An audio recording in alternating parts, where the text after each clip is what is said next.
Hi, I'm Lil. And I'm Fitz, and welcome to the long-awaited Q&A episode where we're going to be answering your questions. Now, this is going to be up on both our YouTube and podcast feeds, so if you're watching us on YouTube going, my eyes, then just head over to the usual podcast feed and you can listen to us there. And if you're listening to us on the podcast feed and you really want to see what we look like, make sure that you're not eating your breakfast and pop on over to our YouTube channel. If you are watching this, then you will notice that we're coming to you from the Coffee HQ living room because it is the only space in the house, basically, where we have room to set up all the camera and the audio equipment. So for those of you listening to it on the podcast only, we are sitting in front of our open fire and we have a lot of birds that like to sit on our chimney and sing their little hearts out, bless them. So if you suddenly get a burst of birdsong, that will be why. And so let's crack on with the questions. And I believe the first question is a combination of two. Yes. So one question is from Shane, and that's, what's the scariest paranormal experience you've had? But the second question is from Twinmus, and they say, I'd love to hear more about the haunted houses that you've both lived in.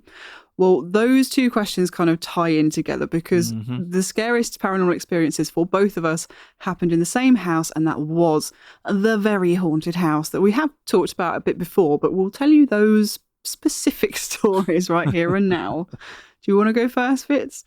Yeah, I think for mine, I've got a choice of two. And, well, just living in that place was terrifying to start with because there were times when there was so much going on and it was your safe space, and it wasn't safe.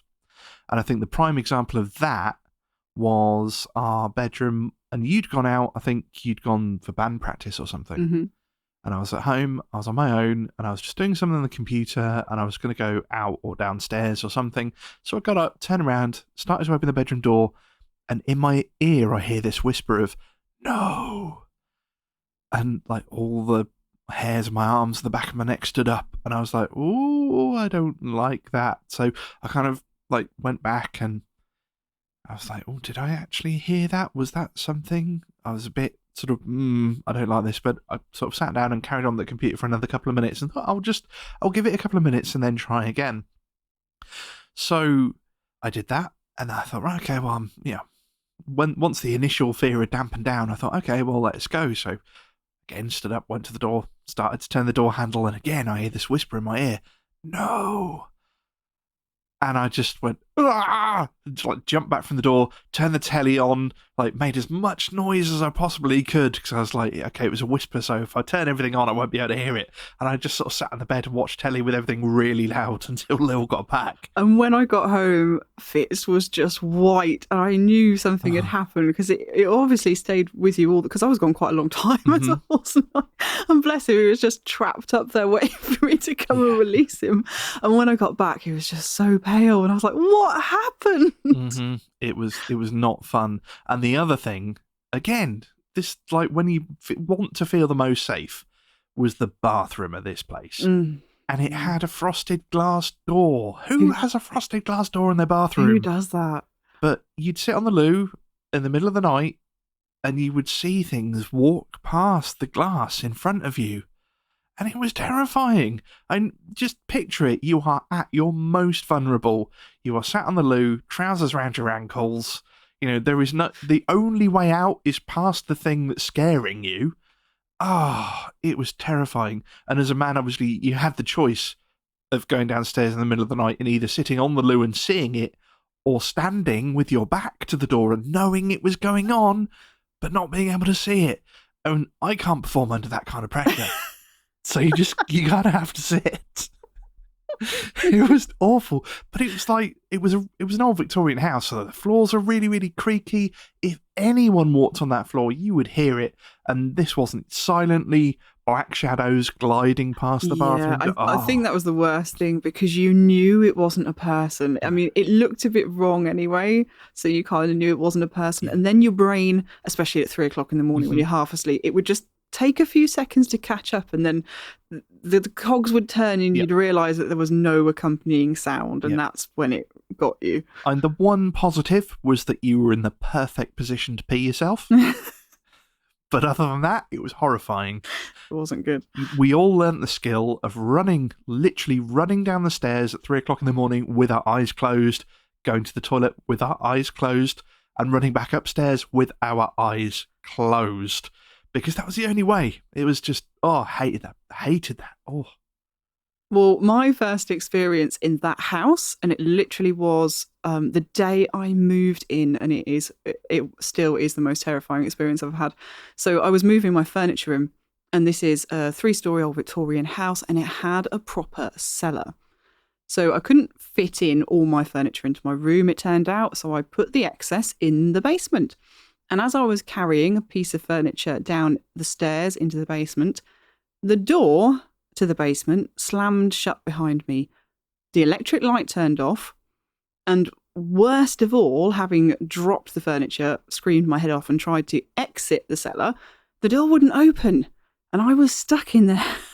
And I absolutely screamed the place down. My housemates thought I was being murdered.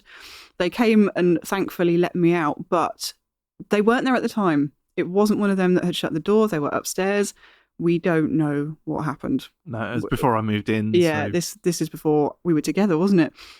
So it remains a mystery. We don't know what shut the door. We don't know what turned the light off, and I couldn't get out. And it was so visceral because I was physically trapped. And I think that's what sort of differentiates it. You know, we've had a lot of weird, unexplained things happen. It was a weird place. But the thing that makes that particularly scary is because it was, you know, I felt physically endangered. I don't know whether I was actually in any real danger, but it felt that way. You know, I was physically trapped. So, that was absolutely terrifying. And our next question is another combined question. Yes, Elizabeth asks, how did you both of you meet, and when did you discover that you both had an interest in the paranormal? And Mitch asks, do you tell us a little bit about both of your backgrounds and how you came to meet and set up coffee? Ooh. Well, we met at work. Yeah, it's kind of dull, really, isn't it? I worked in a library and Fitz was a handyman, and that sounds like the beginning to a dodgy kind of film. It wasn't like that at all, I promise. I don't. You asked me for a coffee, didn't you? Yeah, just so that you know, she flirts like a 6-year-old child. A 12-year-old boy. She's not beyond hair pulling and arm punches. Well, Fitz asked me to make him a coffee, and I said, make your own coffee, you know where the kitchen is. To be fair, at the time, I just got out of a terrible, terrible, awful relationship, and I genuinely had no interest in meeting anybody else or starting a relationship with anybody else. To be honest, it's a miracle we ever got together. Mm-hmm. Yeah, I not long been out of something that wasn't fun myself, and yeah, well, we sort of school ground flirted for about a year or something, didn't we? We'd known each other for quite a while before we actually went on our first date. I don't think you could class it as flirting, to be honest. It was more like playground jibing. Mm-hmm. I think we were just calling each other dude, and I think we knew that there was a beginning of a friendship there for sure. And I think that's really the only reason, because I asked you out for a drink in the end, didn't I? Did you? Yeah, I think you were being a bit chivalrous and beating around the bush for about 6 months. Yeah, we were both kind of floating around the issue for a little while, and then because to be honest, neither of us were interested in getting into a relationship at all. I just remembered a little story that was quite funny because I chickened out because we were talking about The Princess Bride, weren't we? The film, and I lent book. you the copy of the book, and I was like. You could just put your phone number in the book and it'd be like, when you want to give it back, just give me a shout sort of thing. And I was an idiot and thought, no, that's too cheesy, and didn't. And then you were looking for my phone number. I literally was, yeah. He gave me this book and I thought, oh, this is it. He's going to ask me out. I'm going to look in the book and there's going to be this romantic note. And there wasn't one. No. I was gutted. And didn't I kill your phone or something as well? Oh, yeah. And I think I texted you to ask you out because when there wasn't a note in the book, I was like, this is ridiculous. At this point, to be honest, we both knew that there was a chemistry and a connection there. But at this point, I kind of thought I can't not be friends with this dude because we get on really, really well. Like, we're obviously meant to at least be friends. So I'm just going to ask him out for a drink. And if it just turns out to be friends, then, that's brilliant. I've got an excellent friend. So I texted you, and immediately I went to put my phone down and reached across my desk, and I dropped my phone directly in my cup of coffee. And so, having finally asked you out for a drink, I then had no idea whether you'd replied because I fried my phone. Totally fried it. I thought she was just playing it cool. I don't know how to play it cool. But yeah, it was weird because we have, like, before we get into actually when we sort of went out, because that was quite fun as well, but we've been crossing paths literally almost our whole lives. Yeah. And Not when we were very little, realised. I think, although there's been quite a few things like at Milton Keynes and stuff where we both have like Christmas memories of going to the displays at Milton Keynes, and I'm sure the same places at the same time. One of these days, like, one of our mothers is going to be going through a load of pictures and go, oh, this is cute, this is you at so-and-so, and I'm going to see her in the background. Yeah. But yeah, you went to a school, I don't know if you went there permanently, but you went to a school that was like 10 yards away from my school. Yeah, it's just a catalogue of things where we seem to have missed each other throughout our lives by about 10 minutes. Yeah, we lived ridiculous. In the same, like, not just area, but almost on the same street. Yeah. We took the same route to work every day. We went to the same shop. Yeah, we knew a couple of the same people and, just things like that. And we just kept not quite meeting. Yeah, somehow it was weird. And then when we did, it was just like, bam, this is meant to happen. There were so many things. Even though we were both kind of against it. We both didn't really want it to happen. No, like somebody else had asked me out a little while before, and I just, I thought, you've got to get out and do something. And no, it was just, there was nothing there. And I thought, all right, that's it. I'm just done. I'm going to be Catman forever. I'm going to be the lonely spinster man with all my cats. 18 cats. Yeah. And I was just like, no, that's it. I'm done. And then that was it. Bang. It happened. And we went on our first date, and it was just, that was like, I've never clicked with anybody. It was just like we'd known each other for a million years. I don't know how else to describe it. I mean, it was solstice night, wasn't it? It was the longest night of the year. And when we'd finished and we went outside to go home, it was dark. Yeah.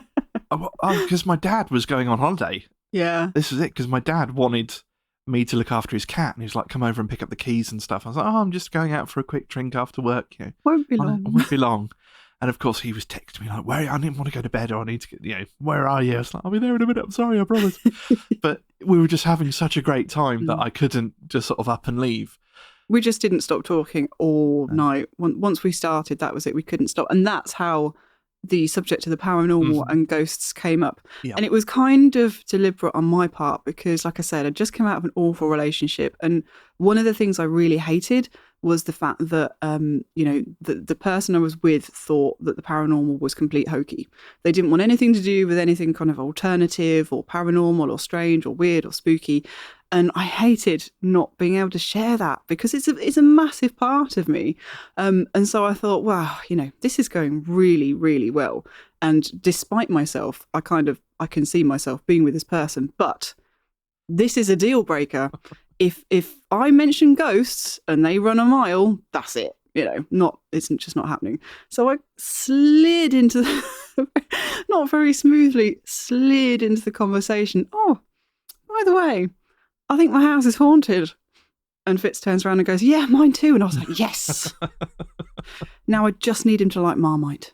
I do like Marmite. Yeah. And that's really how it all came about. And then, of course, we moved into an incredibly haunted house. Oh, what story? The voice, my Gandalf story. I think we've talked about this before as well. We have. But it's hilarious. And I've never really had this before. You know when you have like your internal monologue and a voice in your head? Like, I know what that is, but it wasn't that. It was like somebody spoke to me. And we'd had this fantastic date, and I was dropping her off at home, and I hadn't been on a date in, I don't know, 10 years or something. It's not my thing. I'm no good at it. I'm hopeless. And we pulled up outside a house, and I'm like, okay, you're here. Like, bye. I just kind of sat there like, had a great time. And it was like, okay, I don't know what to do now. Like, there's an etiquette that I'm unaware of. I'm not sure what the I'm deal not is. sure what happens. And you were just sat there Waiting. waiting, and I didn't know what to do. And there was like a few moments where I was like, my mind just went blank. And then all of a sudden, in Gandalf's voice in my head, I heard, "Kiss her, you fool." And of course, it just took over my brain and body. Boom. And I turned around and kissed her. But what he didn't know was that's what I was thinking very loudly, as loud as I could. I was sitting there thinking, is he actually, after everything, after all that, he's not going to kiss me? And I thought, in a Gandalf voice, which he had no idea about, "Kiss me, you fool." And you heard it, which is hilarious. Yeah. Well, you saw me startle as well, didn't you?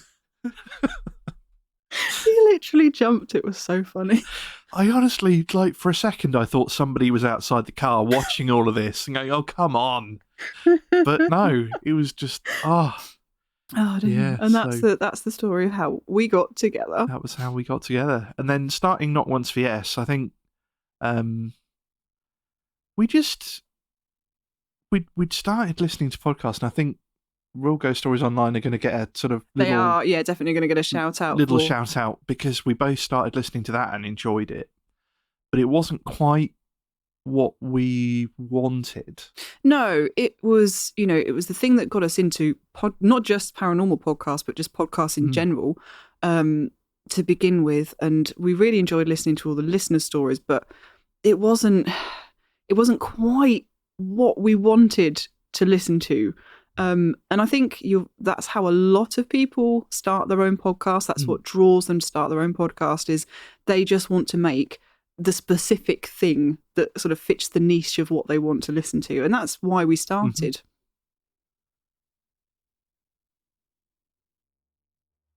Okay, so our next question is from Mandy, and it's slightly off the paranormal topic, but she is a music freak, and she wants to know who are some of our favourite bands. Well, the first and simple answer to that is very different bands. We really don't agree on music at all. We have very different tastes. Very slim crossover. Very slim. We both like a bit of Glenn Miller. Yep. I used to play, I've played a lot of different instruments during my life, but I did used to play trombone in a brass band and a jazz band. So I do like a bit of big band music, and that is one thing we can agree on. Yeah, we both like a bit of 80s rock. Yep, especially if you can sing along to it in the car. Other than that, I'm afraid I feel like Fitz's music is a bit beige for my taste. What are some of your favourite bands, Fitz? I've got a very sort of broad taste in music, so it kind of varies at one end from sort of AC/DC and Scorpions, Winter Change. Winter Change. To sort of more, I'm not sure easy listening's the right word, but sort of like Tom Petty and Dire Straits. And I generally like anything that you could play acoustically and not have it detriment the music. So, I don't know, Jack Johnson, Brendan Benson, but there's not a lot of my music that sort of makes a statement, I think.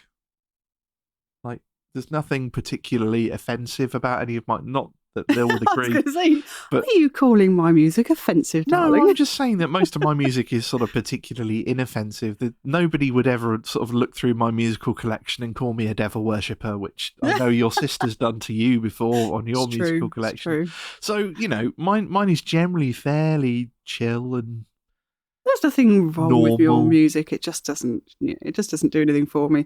I'm very much a music freak myself, and I'm sure you all know that I have been in bands and I've played music, which feeds into it a lot. I mean, we both grew up with big hair 80s rock, so we both enjoy a bit of that. And then there was 90s grunge, and we both like a bit of grunge. Bit of grunge. So that's Pilots, all good. Yeah, it's another crossover. And then that's where we kind of diverged. I stopped at that point. Yeah, Fitz's musical taste didn't really go any further than that. Whereas I got into the metal of the noughties, and then I was in my own band, and then I went to Wacken and, all the Doningtons, and back in the day, I think it's Download now, isn't it, for you cool kids?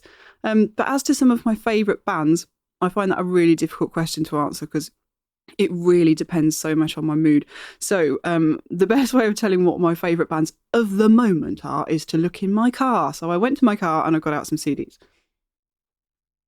So My CD player doesn't work, so I can't listen to music in my car. It's true. You just have to let me sing at you. So at the moment in my car we have Wardruna, Moon Sorrow, Sinatra Arctica, Skald, and The Birthday Massacre.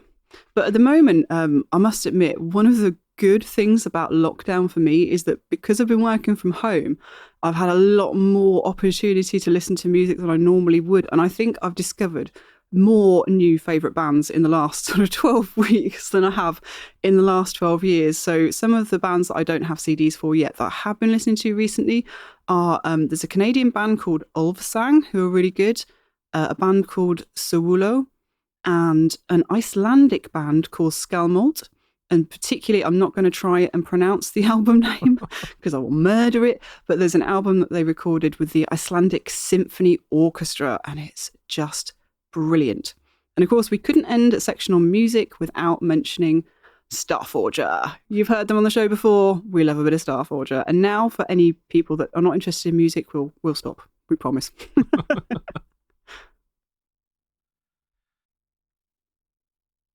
So our next question brings us back to the paranormal, and this one is from Sally, and she asks, I'd like to know what it is that really scares us about ghosts. It almost feels like we're programmed to run away when we can't explain what we're seeing. After all, there's more to fear from the living. I think, yeah, I mean, the clue's in that you've actually put it in the question. We are literally, as human beings, programmed to run away from what we can't explain. And I think, in my opinion, that's exactly what is so scary. Yes, you know, there are way more things to fear from a human being, but that is something our brains, on an instinctual level, recognise. We can see a human being and assess the risk. Mm-hmm. And from that assessment, we can decide whether to, you know, fight or flight or whether it's a safe environment.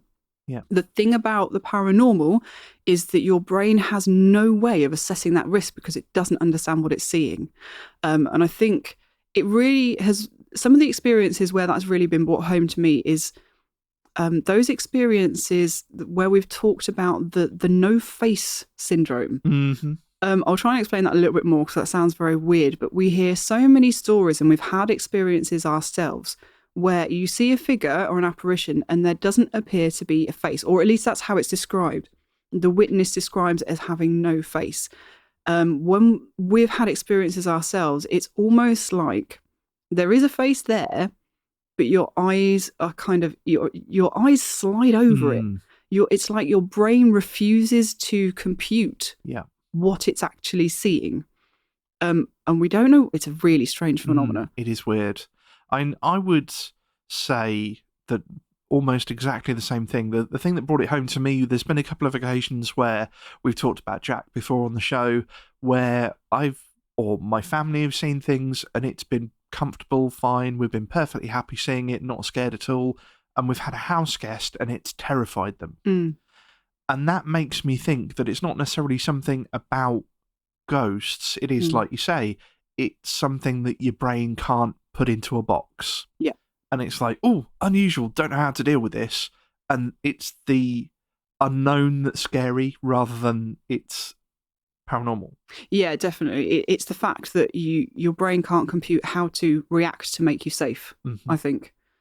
Because like you say, with your family ghost, for want of a better term, it was scary to the person that didn't live there because they had no context to put this unexplained experience into. Whereas even though you and your family were experiencing the same thing, you were used to it. You'd had a chance to process. You knew what the risk factors were. You could put it in a pigeonhole. You knew how to deal with it. But when you have an unexplained experience, and it still catches us off guard, sometimes it's not to say that if you're used to paranormal experiences, you're never going to be scared by them at all. Because at some point, something will happen and you will only have a few seconds for your brain to react. Yeah. And it will react in the most instinctive way possible, which is often don't know what this is, gonna run away. Yeah, it'll make you jump because it's unexpected. Mm. The amount of times I make you jump, and it's just me walking into the kitchen, and she's like, "You're a freaking ninja that scared the crap out of me." Yeah. But no, yeah, I think it's just that. I'm sure there's probably going to be somebody that researches this that's going to write in and go, no, it's this. You're completely wrong. And we may well be. We may well be wrong, Mhm. but that is kind of off the top of the head what we think. Yeah. Okay, so Laurie asks, have you guys ever had those who have crossed over come to you in dreams? These dreams are different from having dreams of them. No, I haven't. I have had dreams of loved ones that have crossed over, but I do know what she's saying in the fact that it's different. And the dreams I've had have just been dreaming of somebody that I'm missing. I did have a really weird dream recently, though, where I dreamt that there was this huge black crow that was sitting in my lap like a pet, like a cat, and it was letting me fuss it. And I woke up and I went downstairs to tell Fitz about it. And outside our window, we've got a big willow tree in the garden, and in this willow tree was sitting a huge shiny black crow, which was strange. And yeah, I don't. For those of you that look into sort of the meanings of dreams, and crows are meant to be messengers from the spirit world, so I don't know what that means, but it was very interesting. I haven't either, although I did have a conversation with my grandmother the other week that makes me think that she might have done. One of my uncles died when he was in his mid-20s, I think. Quite young, anyway. And she had a dream where he was visiting her and she was in the kitchen making something to eat, and she offered him something to drink, would you like a cup of tea? And she could sense that he was kind of accepting it out of a feeling that he ought to, not that he actually wanted it. And she says he drank the tea and then he looked quite ill, and then he was sick, and she suddenly thought in her head, like, of course, he's dead. Dead people can't eat or drink. And she suddenly came to the realization that she was having a dream, and yet she didn't wake up. So she asked him, what's it like? And I can't remember exactly what she said, but it was basically on the lines of, it's beautiful, Mum. And she asked if he could tell her more about it, and he said, I can't really explain it, but, don't worry, it's fine. And that's what she took away from that. And I think that possibly is what you're talking about. Mm. And yeah, like I say, I very much think that's what happened, that he did come back to say, don't worry, it's fine. Okay, next question. So Scarlet Tarot asks, what's your favourite true ghost story you've ever heard, and which is your favourite fictional one? You don't really read paranormal fiction, do you, Fitz? No, I don't even like horror films and stuff like that. Like, I think there's enough weird stuff going on out there that the real stuff is great. Like, you don't need the fake stuff. I do. I just tend to find it goes too far. Like I don't know. I think that I know what you mean about horror films. We're very much on the same page with horror films.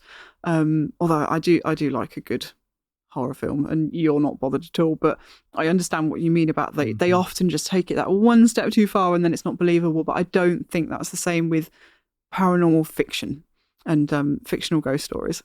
No, and I think for true ghost stories, I like them all.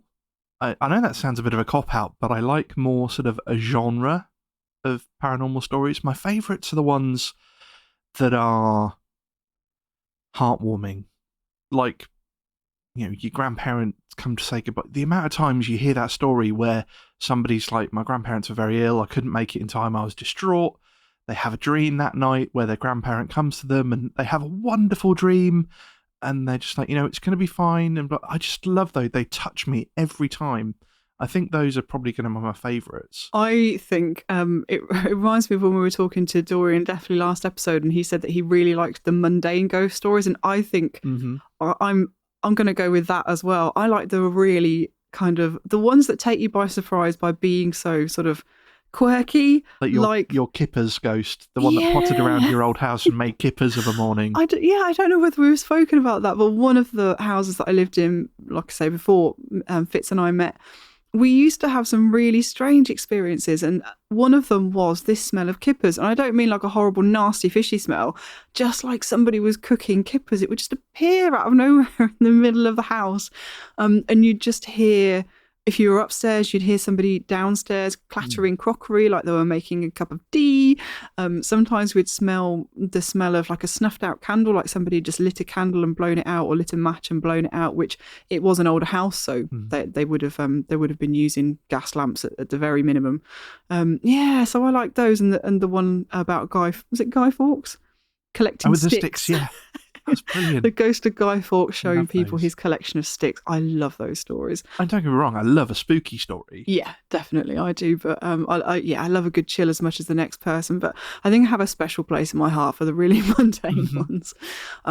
So fictional ghost stories, yes, I like a bit of paranormal fiction.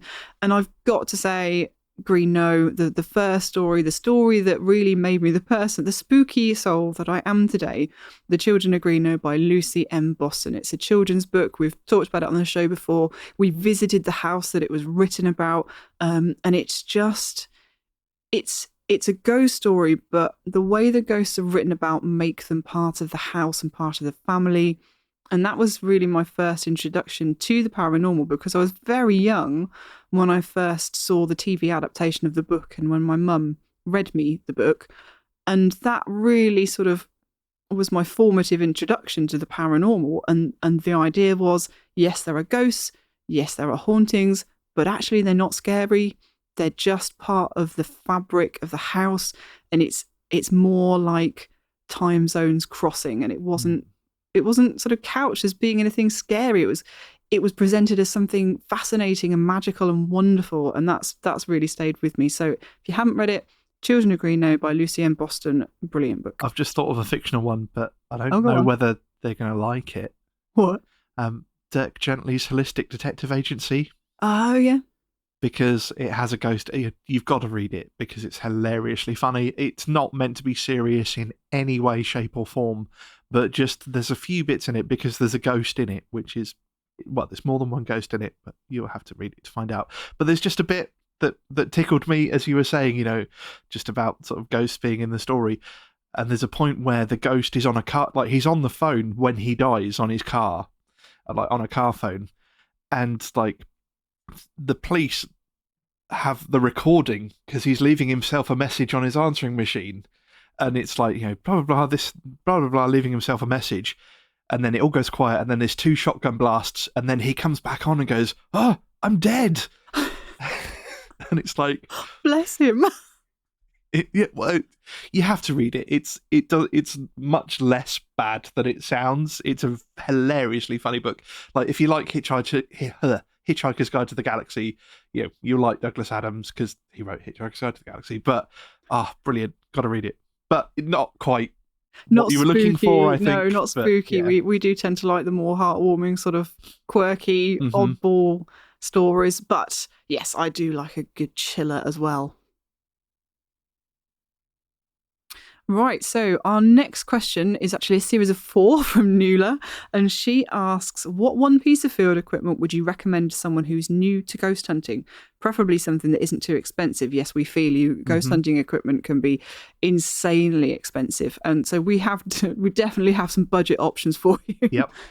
And I have them right here. Bear with me. First one has got to be, all together now, digital recorder.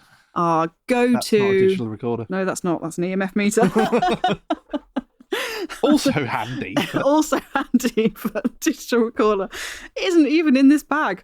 Imagine it in your mind. Digital recorder. I think it's upstairs somewhere. It's a brilliant bit of kit. You cannot beat it. You can pick one up quite cheaply. You can use the digital recorder on your phone. And if you have nothing else, go for it. It's still brilliant. One of the things we love about digital recorders is not just for capturing EVPs, but they are incredibly helpful to keep a record of the investigation. Because it is amazing how malleable, for want of a better word, your memory can be. We've done it ourselves. We've been on investigations and we've been looking back at some footage or listening to some audio or something and thought, oh, what was that? There was nobody in the room. And when we've been through the recordings, we've been able to discover that actually there was, and we're remembering it wrong. Because when you're on an investigation, you're talking about being there for hours. And it's really hard to remember what you were doing in every single room and how many people were there and who was speaking. And it's just so difficult. So having a digital recorder to sort of make audio notes as you go along is really, really helpful. And of course, you also want to capture EVPs. In which case, I would say a phone recorder isn't the best. They're not very sensitive, but also they have kind of a filter, don't they? I think they've got sort of noise reduction technology in them, which is perfect if you want to make notes or phone calls. But if you're trying to capture something that might not necessarily be in the normal vocal range, you don't want that. They may filter it out. I'm not going to say that's definitely the case, but it does seem that that's likely. But you can pick up a digital recorder for not very much money. Yeah, 10, 20 anywhere quid from Amazon, Argos, somewhere like that. You know, you can get a decent digital recorder that is quite sensitive. And some of them are incredibly sensitive, aren't they? I remember the first one we bought. You could hear a fly, and it sounded like an aeroplane landing on the house. It's a shame because it broke. There was a noise on it that sounded like an engine or something starting up. And we were like, I don't know, what's this? It took ages to work it out, and it was the fridge. But on the recorder, it sounded like, brrr.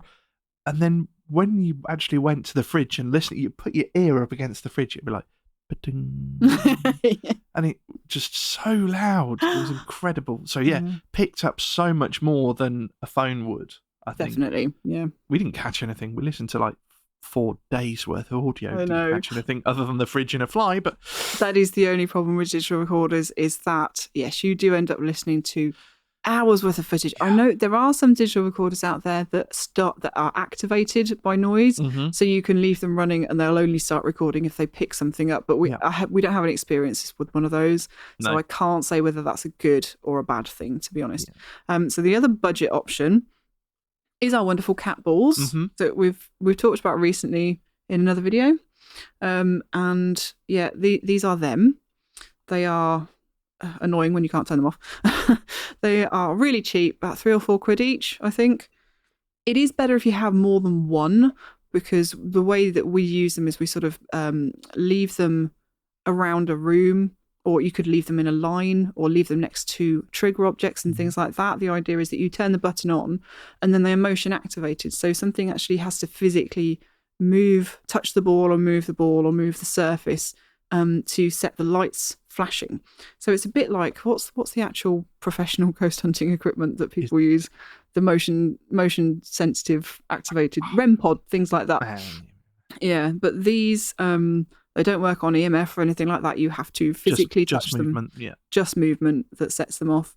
And they are quite sensitive. So if one of these goes off and there's nothing near it and nothing moving, then you may well have yourself something paranormal. And we've had some pretty interesting results from these when we were up at Haunted Antiques Research Centre. We put one of these with one of the haunted objects, and it seemed to be setting it off in response to some of our questions, which was very interesting, really because none of us were moving. There was nothing near it to set it off. We weren't walking to vibrate the floor. It was very strange. So these were a bargain. And lastly, probably the cheapest thing in our kit was this radio. This little handheld radio cost me £4 splendid.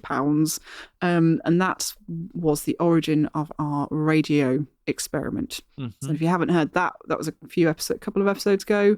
We talk all about it in there, so I won't do it here. But just a normal, standard, boring handheld radio, and this one cost me £4. So good start for you there.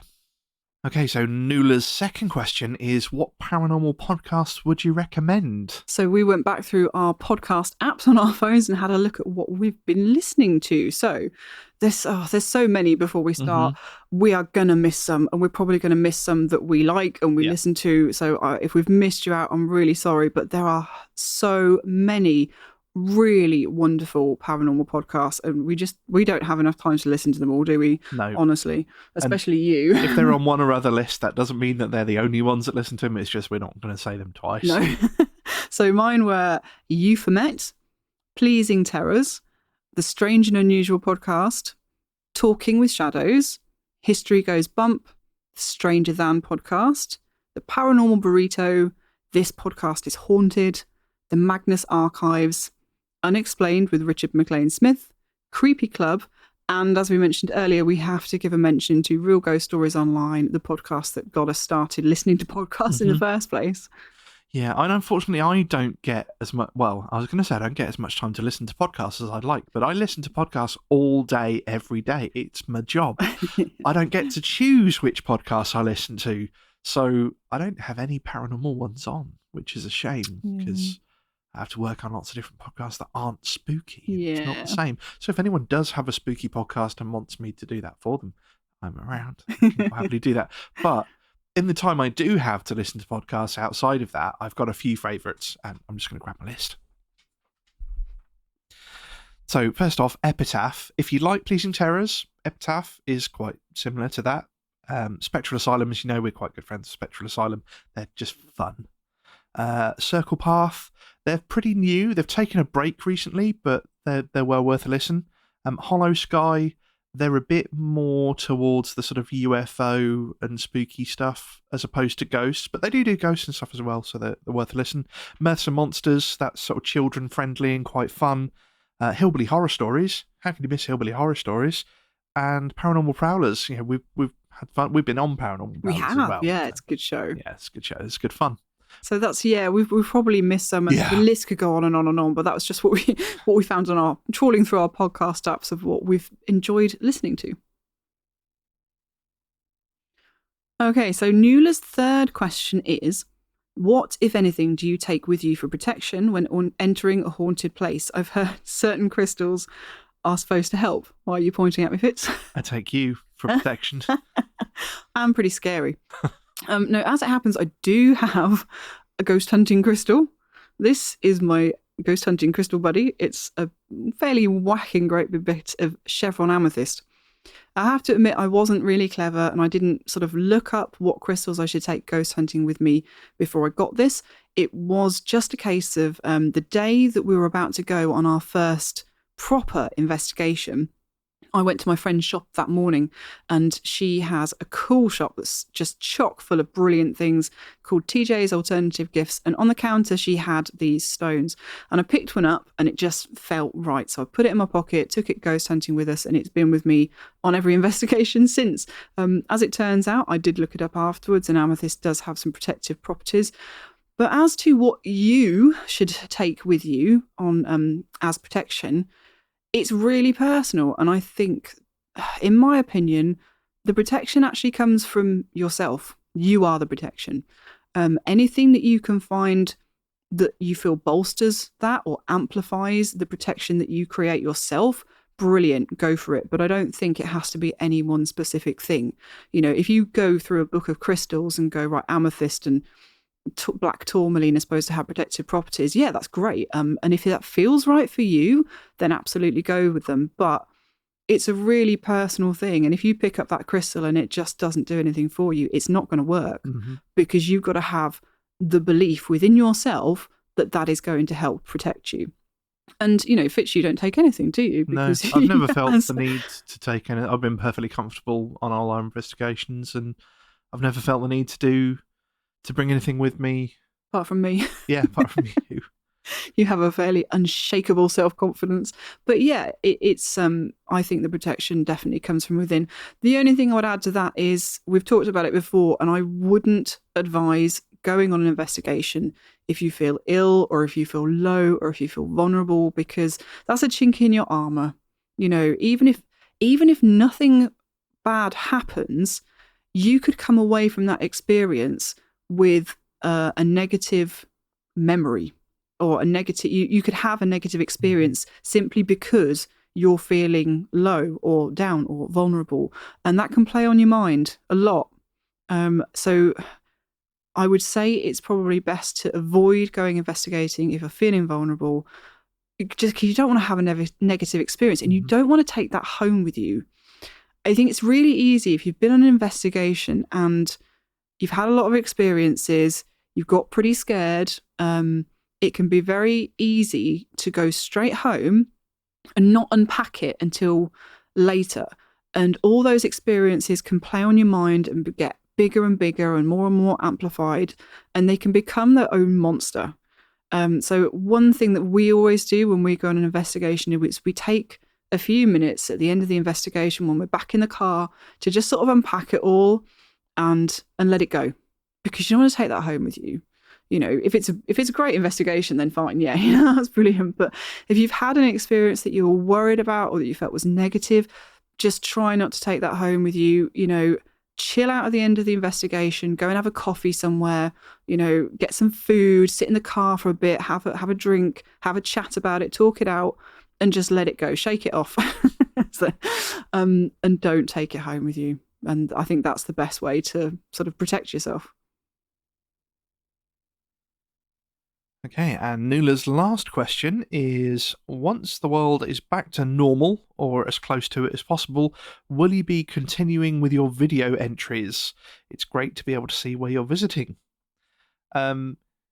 Yes, we will. The vast majority of the sort of video visits are one kind of dependent on whether or not we're able to film. There are some locations where they just don't allow filming full stop. So Aston Hall was a good example of that. Yeah, we started the video visits really as part of our patron bonus benefits, because, you know, our patrons just keep us going and we really wanted to give back something extra to them. And we quickly found out that the trouble with filming on location is that sometimes you literally can't.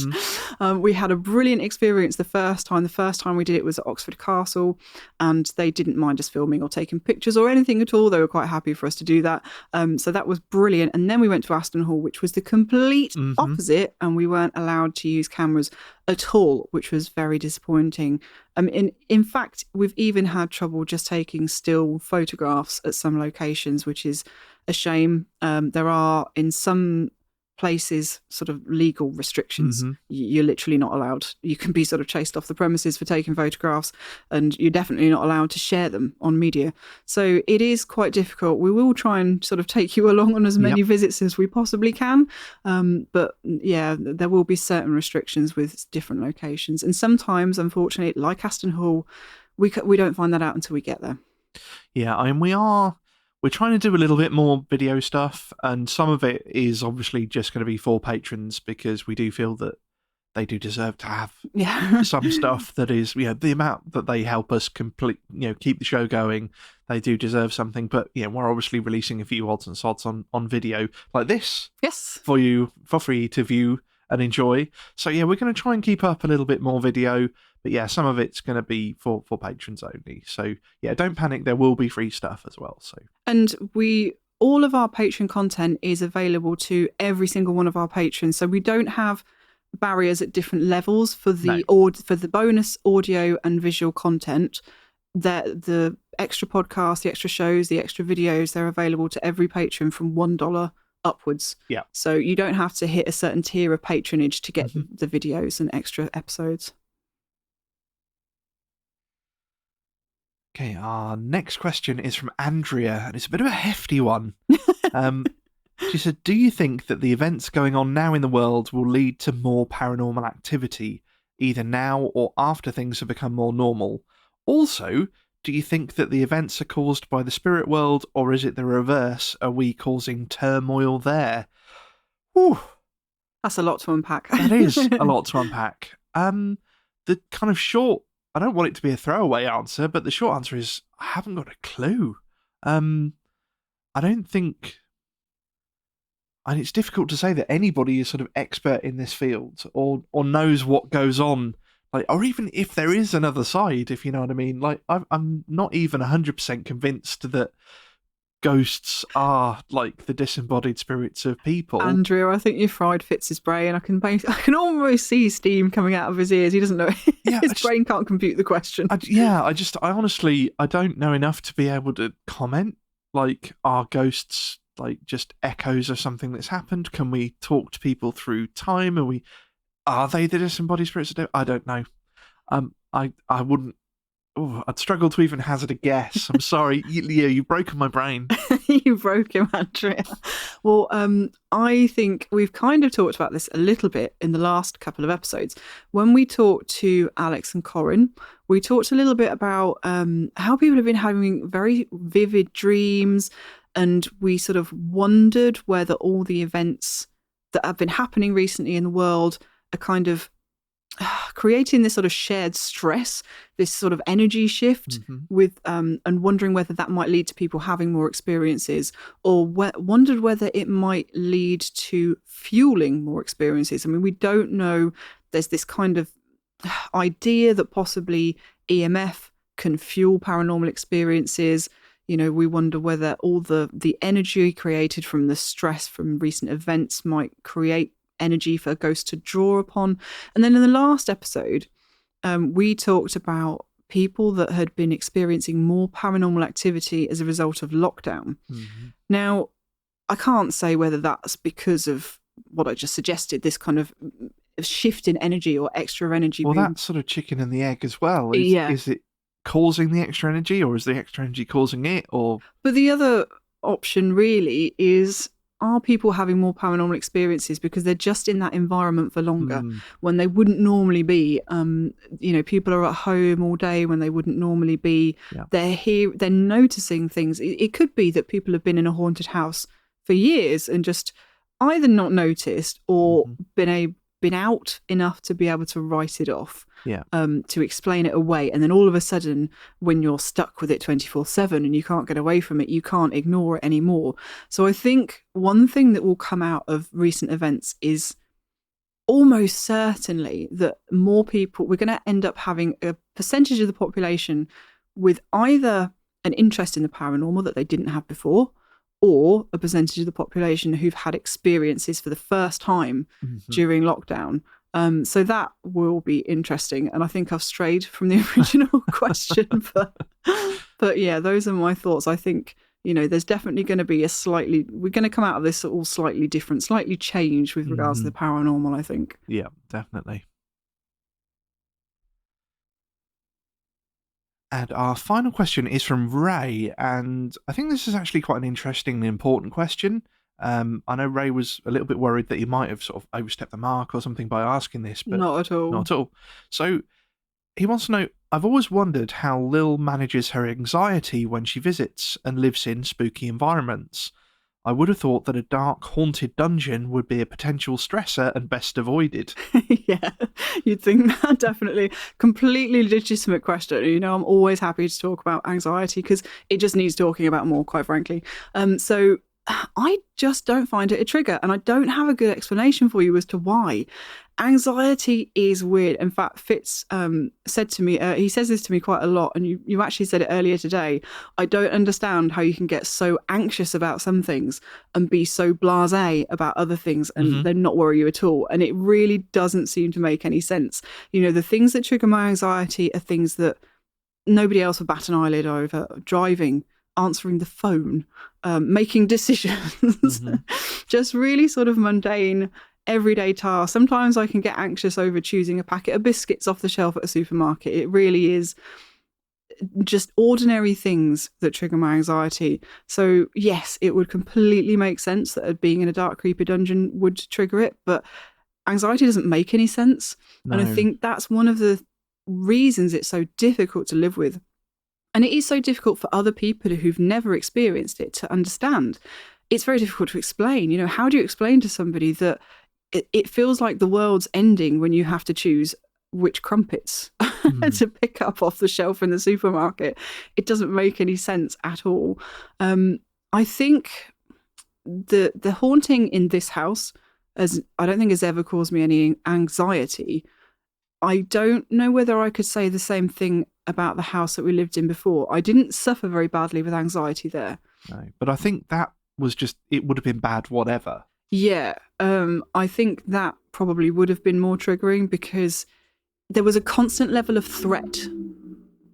And there's a really loud motorbike that just went past. I do apologise for that, listeners. We've been quite lucky so far. We haven't had any cooing pigeons up the chimney or lorries going past, but they had to go and ruin it right at the end. So, in that house, there was a sort of underlying constant threat. And I think that if I'd experienced anxiety as badly at that time as I do now, I think that probably would have played into it.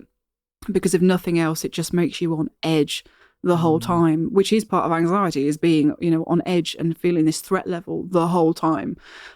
So I can't say that experience wouldn't have affected me. But from my experiences investigating recently, as a sufferer of anxiety, I have felt anxious in some situations, but it is different and I can tell the difference. So one example recently was that I did a lone vigil on an investigation. And so literally I was in a building. It wasn't even a room on my own. It was a whole building on my own. And I was sort of not locked in, but the door was shut behind me. I was led to this dark, abandoned room, and the door was shut behind me. And the person that took me up there walked away and left. And that was it. It was me and the ghosts and my digital recorder. And I did feel anxious. However, it wasn't anxiety. And it's really difficult to explain what the difference between those things are. But what I was feeling there was a completely normal fear. Anybody in a dark room with no company who's expecting ghosts to be in there with them is going to feel scared. And I did stand there for a few minutes thinking, what on earth am I doing? Why am I doing this? And if you listen to my digital recorder, you can hear me merrily chirping away to myself, trying to make myself feel better, keep myself company by talking a lot. But there is a difference. That is a completely normal fear to feel, and it didn't have the same physical connotations that you get with anxiety.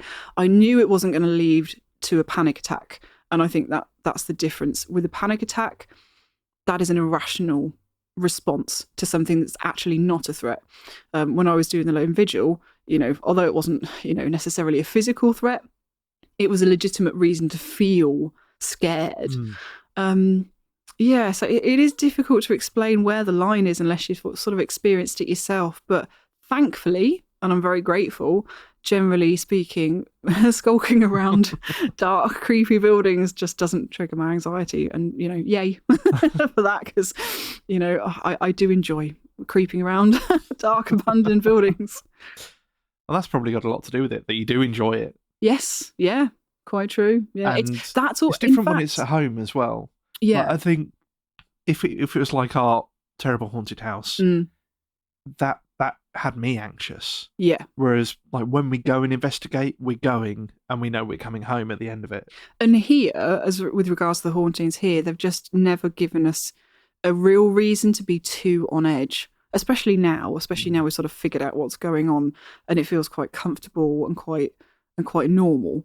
So it doesn't ever feel nasty here.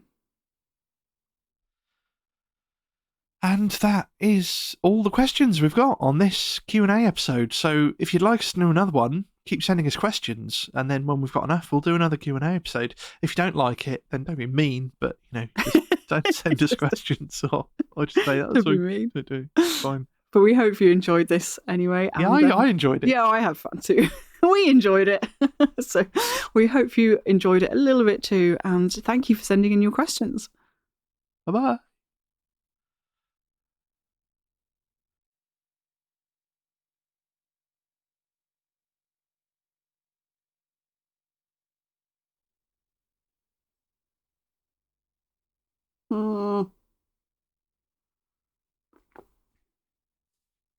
I just dropped my tea down me.